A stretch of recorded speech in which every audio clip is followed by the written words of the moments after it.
Hello everyone, welcome to GGN. Today is Friday, June 29th, 2012, and I'm Darko. This is my website, ggnonline.com. There's a poll up there, you can check on it and vote how long until a drone kills the first American on American soil. So far, the majority are saying within the next year, followed by the next 2 years. You can follow GGN with your email address, also on YouTube, ddarko2012 and ddarko2013.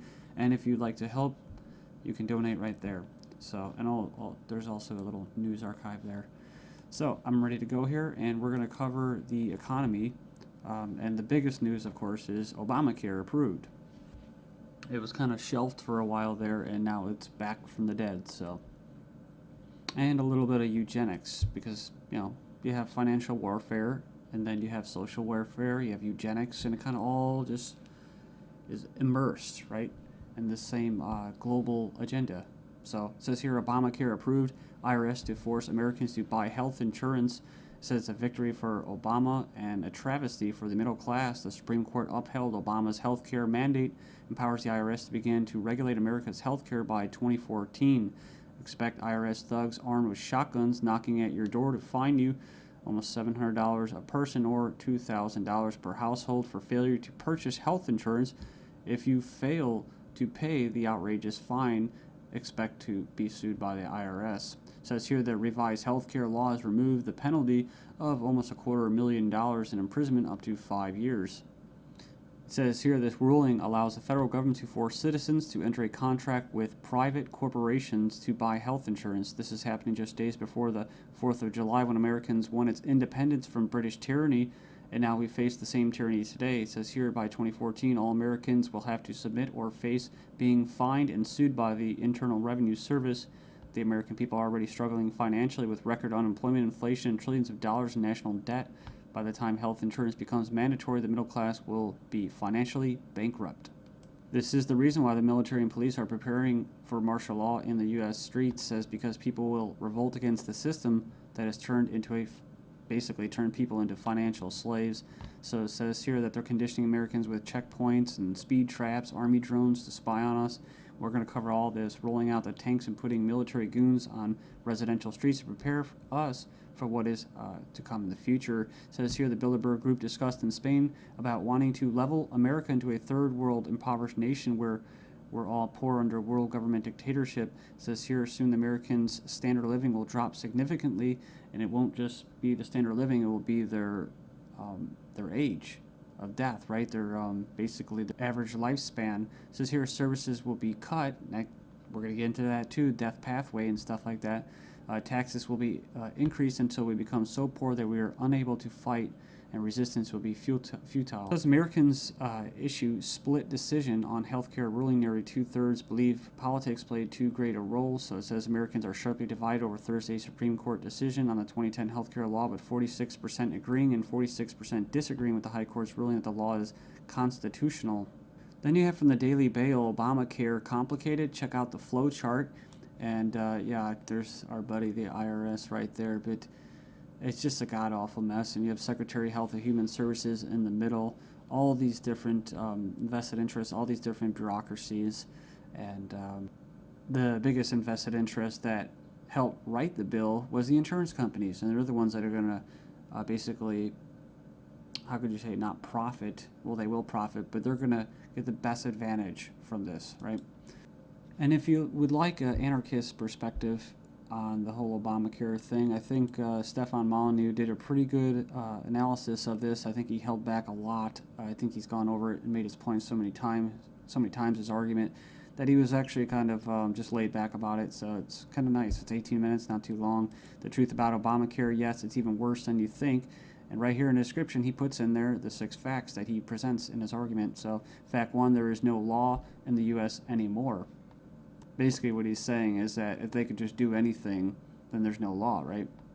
And it's tricky because, in quote, in a stateless society, there would be what? No law. Well, there would still be common law. See, this isn't common law. This is political law. That's why you have pigs, political law enforcement, and the like that are going to be enforcing this, federal agents and that.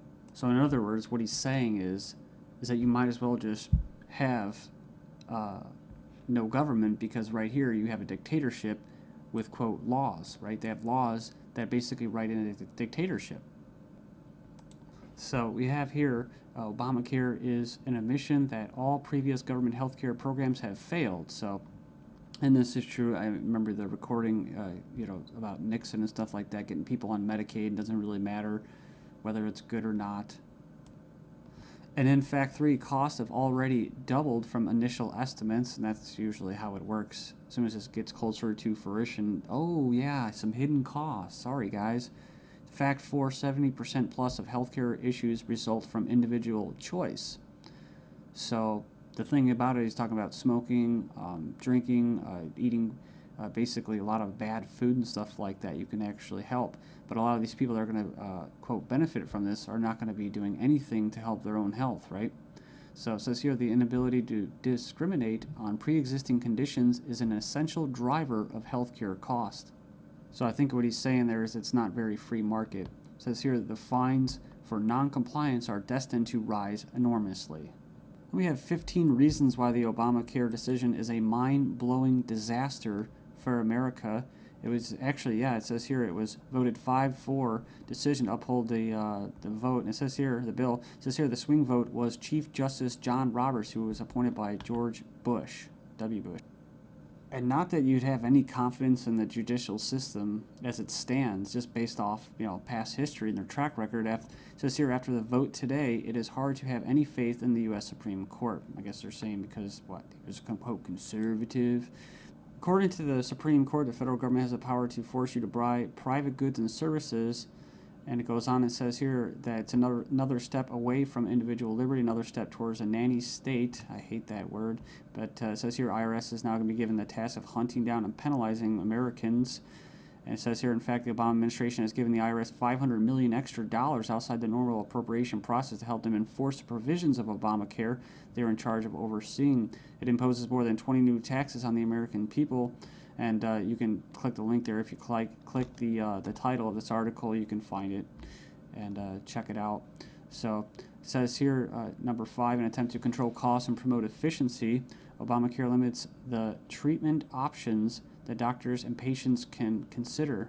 In other words, the death pathway, right? The British system, this is likely to result in a decrease in life expectancy. That's what I was talking about in the United States in the beginning of this video.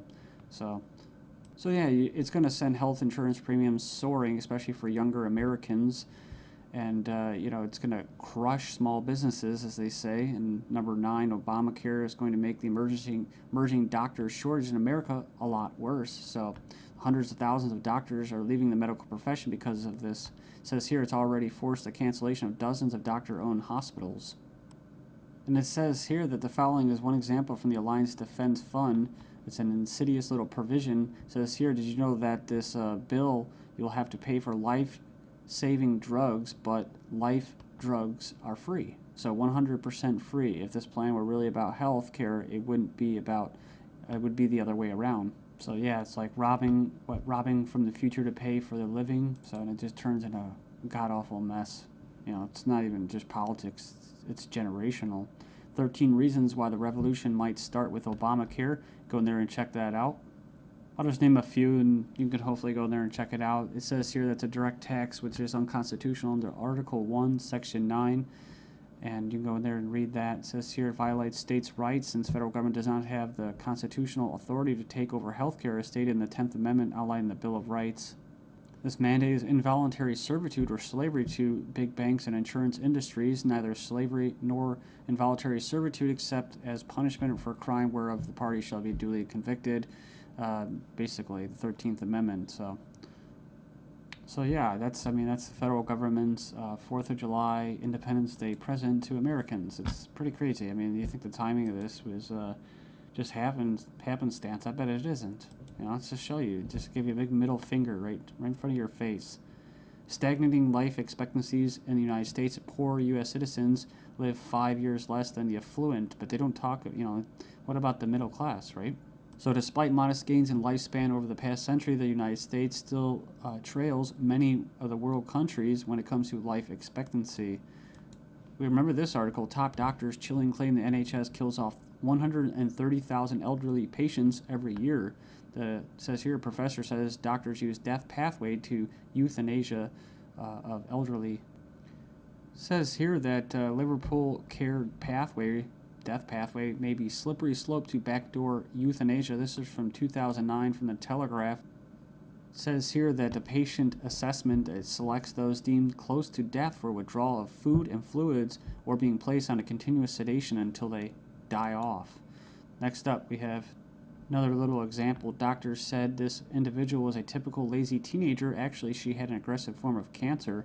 So it goes on here. It says that she was finally diagnosed after she had an MRI scan following a fall. So basically, she was left undiagnosed for 6 months after doctors mistook her symptoms for typical teenager laziness. So as cancer rates soar due to the eugenics and that, I see these articles. European meeting to be held to raise awareness of the eugenic current of European society held in Strasbourg, France. It's hosted by the Parliamentary Assembly of the Council of Europe, or PACE, this week to address the alleged eugenic current of European society and eugenics and human rights issues of prenatal screening. It says here, currently the highest court in Europe is considered